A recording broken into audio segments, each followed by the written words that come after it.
নন্দিতা চলে এসেছি তোমাদের সঙ্গে আর একটা নতুন ব্লগ নিয়ে। তো দেখো সকালবেলা ঘুম থেকে উঠে দেখছি এমনি বৃষ্টি, চান করা হয়ে গেছে, পুজো দিয়ে নিয়েছি আর এখানে আমার ছেলেও রেডি হয়ে গেছে।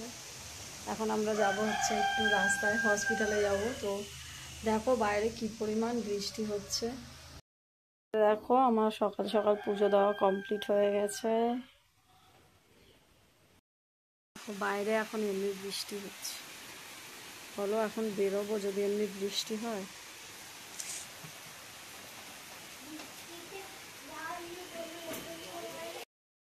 এখন বেরোনোর আগে দেখো চা বসিয়ে দিয়েছে, এখন একটু চা খাওয়া হবে। সকাল সকাল দুধ চা বানিয়েছে আর বাইরের অবস্থা দেখো কি বৃষ্টি পড়ছে। তারপরে বৃষ্টিটাও একটু কমলো, কমার পরেই চাটা খেয়ে আমরা বেরিয়ে পড়েছিলাম। এখন যাব হচ্ছে হসপিটাল। হসপিটালটা হচ্ছে সেই মুকুন্দপুরে, তো ওখানেই যাওয়ার জন্য দেখো বেরিয়ে পড়েছি। আর ঠাকুরের আশীর্বাদে যে বৃষ্টিটা থেমেই গেছে, বৃষ্টিটা আর হয়নি। তো চলো এখন যাওয়া যাক হসপিটালের দিকে। এখন আমরা যাব হচ্ছে মুকুন্দপুর শঙ্কর নেত্রালয় হসপিটালে, কারণ বাবুর একটু চোখের প্রবলেম আছে, ওটা দেখানোর জন্যই আজকে যাচ্ছি। তো তোমরা প্লিজ ভিডিওটা স্কিপ না করে পুরোটা দেখো।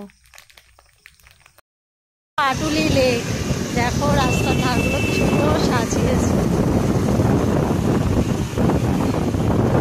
ও এইটা অ্যাকচুয়ালি এখানে লেখা থাকে আমার ভালোবাসা সব। আমি এইগুলো খালি ইউটিউবে দেখেছি আজ পর্যন্ত। ওয়াও ওয়াও, অসাধারণ।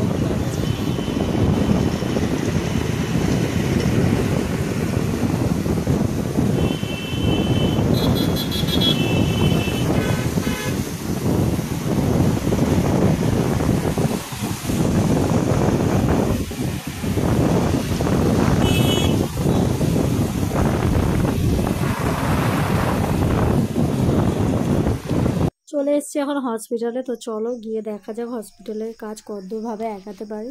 তো সবাই প্লিজ স্কিপ না করে ভিডিওটা দেখো। আমাদের হসপিটালের কাজ এখন 10:30। এখন আমরা একটু যাচ্ছি এখানে এক জায়গায়। তো কোথায় যাচ্ছি চলো তোমাদের সাথে দেখো। চলো তোমাদের আর সাসপেন্সে না রেখে বলেই দিই কোথায় যাচ্ছি। যাচ্ছি হচ্ছে আমাদের কলকাতার জীবন্ত মায়ের, কালী মায়ের কাছে, যেটা হচ্ছে আমাদের শ্যামসুন্দরী মা। তো সত্যি কথা বলতে অনেক দিনের ইচ্ছা ছিল যে শ্যামসুন্দরী মায়ের কাছে যাব, কিন্তু কোনো কারণেই সেটা যাওয়া হয়ে উঠছিল না।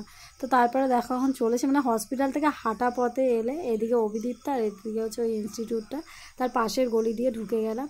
আমি যেহেতু আসার আগে এত এই ভিডিওটা দেখেছি, তো আমার যেতে একটুও কষ্ট হয়নি। আর সত্যি কথা বলতে একটা কথা বলে না, যে ঠাকুরের জায়গায় যদি ঠাকুর না টানে তুমি কোনো মতেই সেখানে যেতে পারবে না। আর আমরা এসে গেছিলাম যেহেতু 8টার মধ্যে, আর বাবুর অ্যাপয়েন্টমেন্ট ছিল 10:30টায়। তো ভাবলাম চলো গিয়ে ঘুরেই আসা যাক মায়ের কাছে, মাকে দেখেই আসি। তো এখন দেখো আমি, ছেলে, আমার বর 3জন মিলে যাচ্ছে। আর আমার ছেলেও আমার সঙ্গে এই ভিডিওগুলো অনেক দেখেছে, তো ও খুব এক্সাইটেড। তো ওই গলি দিয়ে সোজা এসে একটা বাড়ি দেখবে, এই অরেঞ্জ কালার বাড়িটা, ওই বাড়িটায় ধাক্কা মারবে, তার পাশের গলি দিয়ে হেঁটে গেলেই হচ্ছে মায়ের মন্দির। তো দেখো আমরা মায়ের মন্দিরের কাছে চলে এসেছি। আমার না যখন যাচ্ছে আমার হাত পাগুলো কেমন কাঁপছিল, মানে এতদিনের একটা স্বপ্ন পূরণ হচ্ছে বলে, মানে আমার এত আনন্দ হচ্ছিল, মানে তোমাদের বলে বোঝাতে পারবো না। তো চলো তাড়াতাড়ি করে যাওয়া যাক মন্দিরের দিকে। তো ওখানে গিয়ে একটু পুজোও দেবো, ওই জন্য সব করেই এসছি। তো চলো এখন মন্দিরের দিকে যাই, গিয়ে খুব আনন্দ লাগছে, মানে আমি কি বলবো বুঝে উঠতে পারছি না। তো চলো দেখতে থাকো।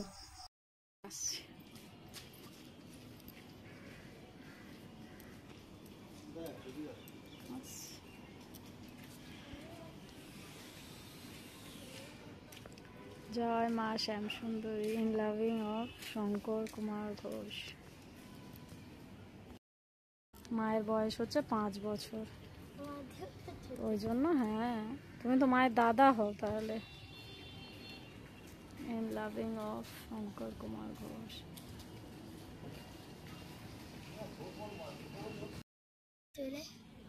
সুন্দর এত জিনিসগুলো দিচ্ছে, তো এগুলো ভিডিওতে রাখতে লাগবে, এগুলো দিতে হয় না, দিলে এখানে এলে মায়ের এগুলো। তো জবা ফুল দিয়েছে, চাল, কলা, ক্যাডবেরি, মাজা, মোমবাতি, ধূপকাঠি, আলতা, সিঁদুর। আচ্ছা এই যে ভিডিও করো নাকি?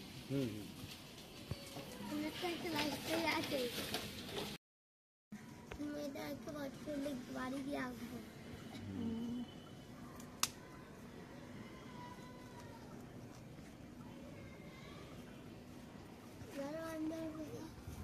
গাছে লাগাবো।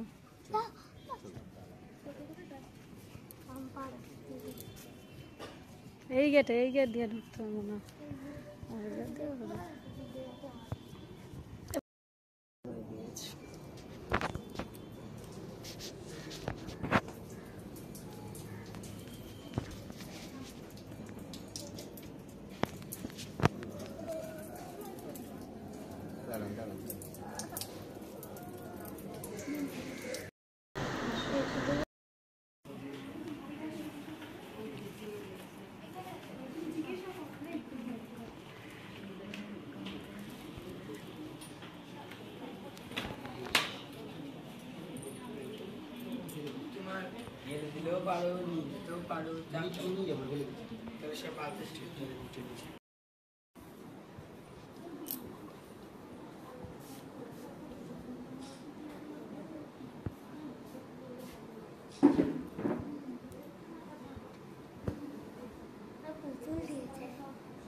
ভিতরে আর কিছু বললাম না, মাকে দেখে তোমাদের আশা করি সবার মনটা ভালো হয়ে যাবে। তো বাইরে বেরোতে একদিকে আছে হচ্ছে আমাদের মহাদেব, আর একদিকে আছে দেখো ওই নরসিংহদেবের ওখানেই সবাই ধূপকাঠি মোমবাতি জ্বালায়। মন্দিরের ভিতরে কোনো জ্বালানোর নিয়ম নেই। তো ওখানে এসে ধূপকাঠি মোমবাতি দিয়ে প্রথমে ওখানে গিয়ে পুজোর সব জিনিস দিয়ে দিলাম, দিয়ে তারপরে বাইরে এসছি। এখন এখানে দাঁড়িয়ে একটু ঠাকুরের কাছে প্রার্থনা করছিলাম যাতে ঠাকুর সবাইকে ভালো রাখে, তার জন্য। আমার ছেলেও দেখো এখানে বসে ওইদিকে জিজ্ঞাসা করছিল ওর বাবাকে যে ওটা কি। ওখানে দাঁড়িয়ে প্রার্থনা করে নিলাম সব কিছু দিয়ে, ধূপকাঠি মোমবাতি দিয়ে, আর আলতা সিঁদুরটাও দিয়ে দিয়েছিলাম মহাদেবের কাছে। তো সবাই প্লিজ ভিডিওটা স্কিপ না করে পুরোটা দেখো, আশা করি তোমাদের অনেক ভালো লাগবে ভিডিওটা।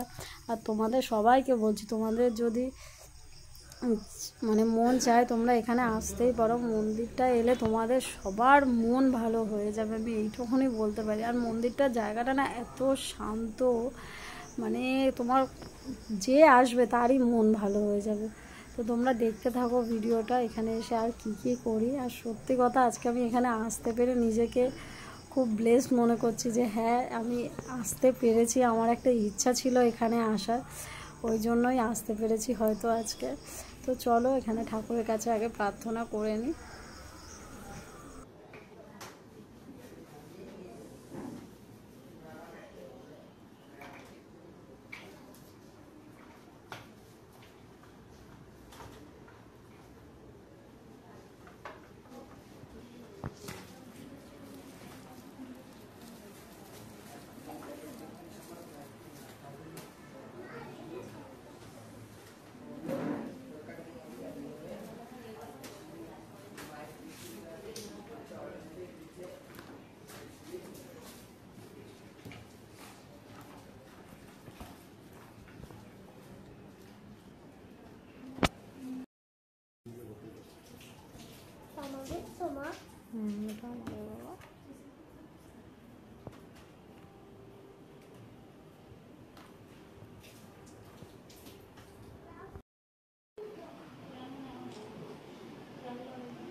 মন্দিরে গিয়ে অনেকক্ষণ বসেছিলাম, বেশ ভালো লাগছিল ওখানে বসে থাকতে। মায়ের মুখের দিকটা তাকিয়ে এলেও না মনে হচ্ছে মা যেন আমাদের দিকেই তাকিয়ে আছে। তারপরে বাইরে বেরিয়ে গেলাম, আর এখানে দেখো এই যে নরসিংহদেবের মূর্তি আছে এখানে একটা। তারপরে ওখানে নিচে সবাই ধূপকাঠি মোমবাতি জ্বালায়, আর যার যা মানসিক করার আছে ওই পাশে যে একটা গাছ আছে ওই গাছটায় বেঁধে দিয়ে তারপরে মানুষ মানসিক করে। তো খুব ভালো লাগলো আজকে, মনটা পুরো হয়ে গেল। যেতে ইচ্ছা করছে না, কিন্তু কিছু করার নেই, আবার হসপিটালে যেতে হবে।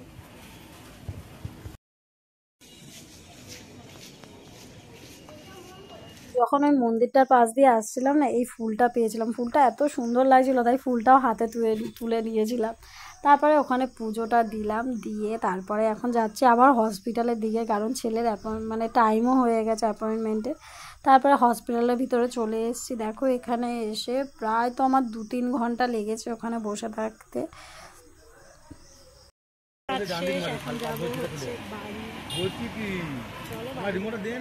তোমরা সবাই ভালো থেকো, আর প্লিজ ভিডিওটা কেমন হলো সবাই কমেন্টে জানাবে। আর যারা আমার চ্যানেলে নতুন আছো প্লিজ আমার চ্যানেলটাকে সাবস্ক্রাইব করে দিয়ে আমার পাশে থেকো। সবাই ভালো থেকো, টাটা, দেখা হবে অন্য কোনো ব্লগে অন্য দিনে।